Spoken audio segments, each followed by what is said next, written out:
lathered in chocolate. He's drinking chocolate beer. And they're riding a chocolate-themed roller coaster. Think you've landed in Willy Wonka's worst nightmare? You've actually arrived in Chocolate Town, USA. Hershey, Pennsylvania, the town that chocolate built. And it's one of the most indulgent, over-the-top vacation destinations on Earth. Oh, that looks good, Kelsey. Nobody sticks to their diet when they're in Hershey. It's a chocolate extravaganza you won't want to miss. And it's next.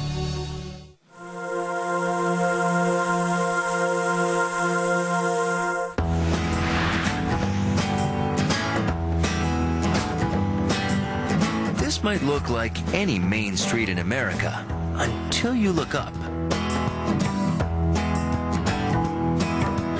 Or down. Pasture. Behind these hills is Hersheypark, Pennsylvania, where everything says chocolate.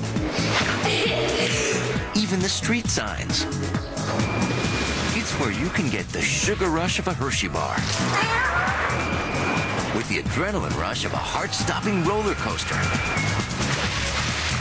And the tourists who come to this playground, they don't candy coat their requests. I'm going on roller coasters, and my favorite one so far is the Comet and all the water rides. They have everything from the inverted coasters like Great Bear to a dueling coaster like the Lightning Racer. They have a lot of other things to choose from, and they have so many of them to do throughout the course of the day that it's real easy to keep busy there. This park is big. It takes an army of over 3,000 staff just to keep the place running. And to clean up after the 150,000 weekly chocolate nuts have chowed down on 20,000 hot dogs, 30,000 hamburgers, let alone to clean up the 300,000 napkins they use. Now think of all that food in your stomach while you're doing this.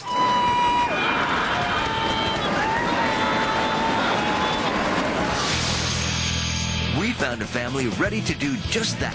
The Kuniskis, all 5 of them. Sue, Jay, you're grounded. Andrew, Brad, and Kelsey. Did you guys get maps? Yeah.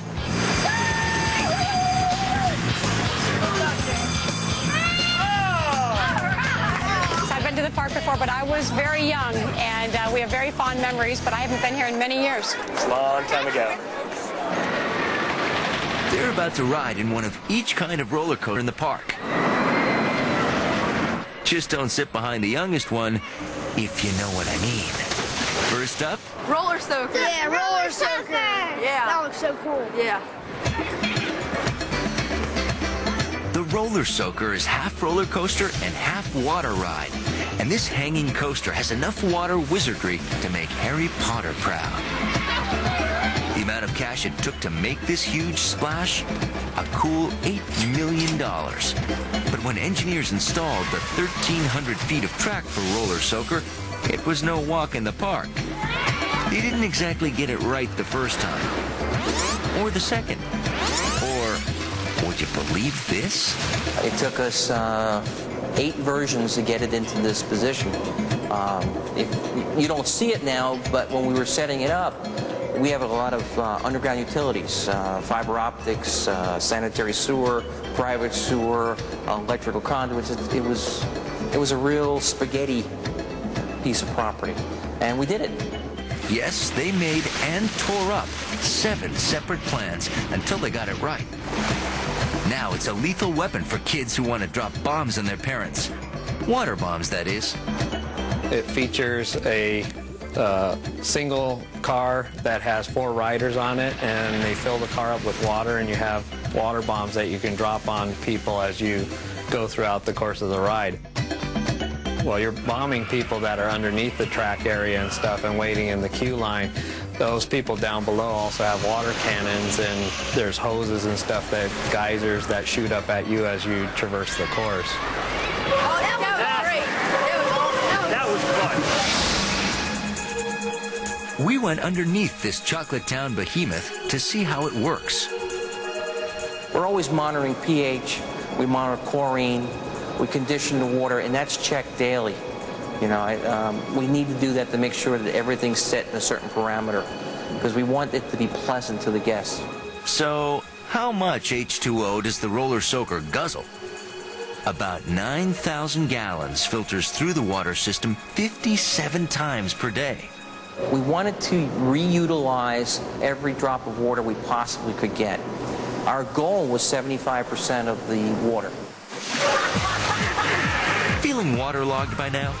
Then how about a blow dry from jolting G-forces? And that's just what you'll get on our next coaster, the Great Bear. A frightening inverted coaster. That means you ride upside down. If you haven't lost your chocolate yet, hang on.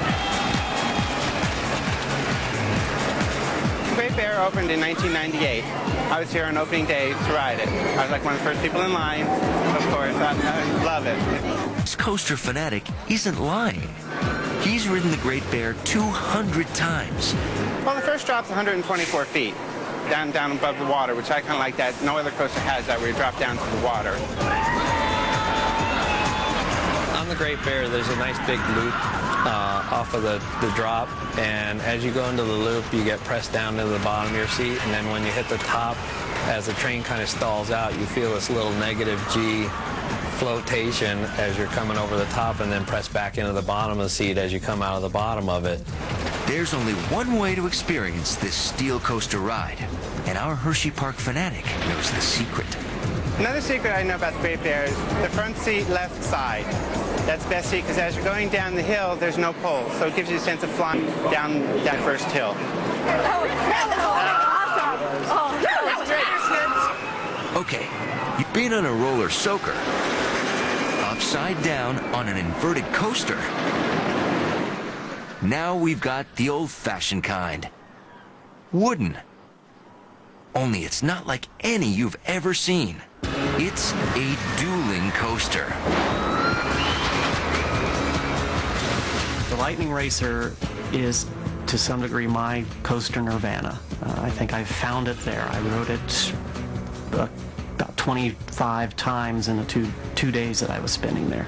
It's a racing coaster, a wooden racing coaster, where you have two trains going that are actually racing against each other. They go across a finish line.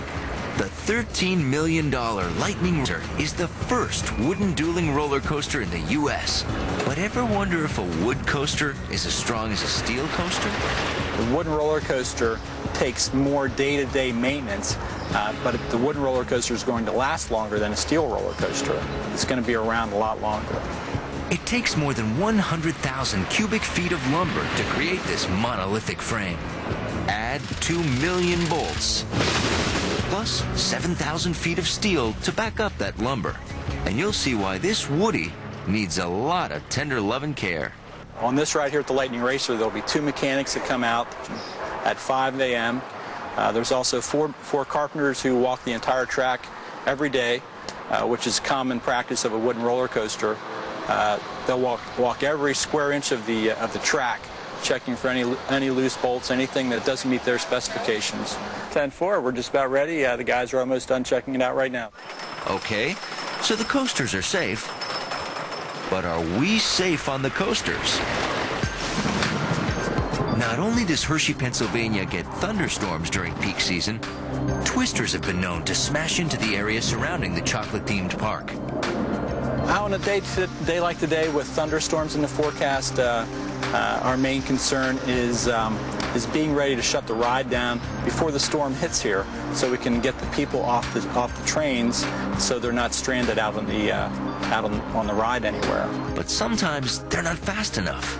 You probably won't notice the secret catwalks hidden in each coaster. They're actually part of an evacuation plan that only the staff knows about.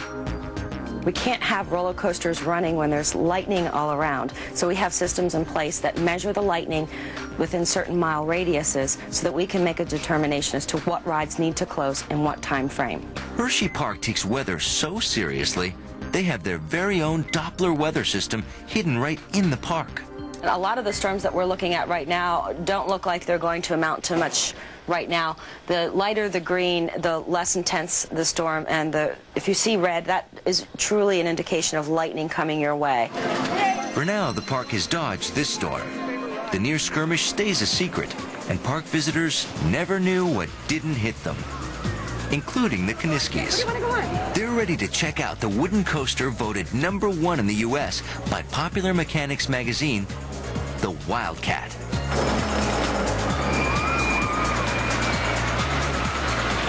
Who says size matters?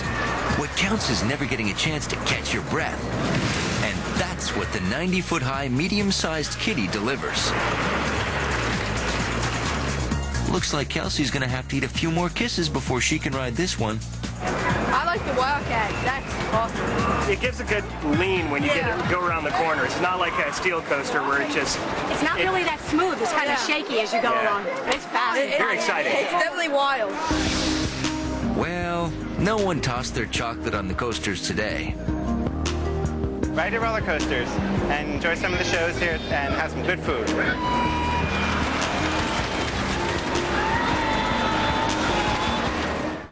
Coming up, what are these wild animals doing in a chocolate park? They have accepted me as part of their pack. Find out why. But first, he's drinking the bath water. Can I drink this? We've had several people try to either drink their bath water or lick the chocolate fondue off of their body, but they found that the smell is much better than the taste. You won't believe how far chocolate fanatics will go in Chocolate Town, USA.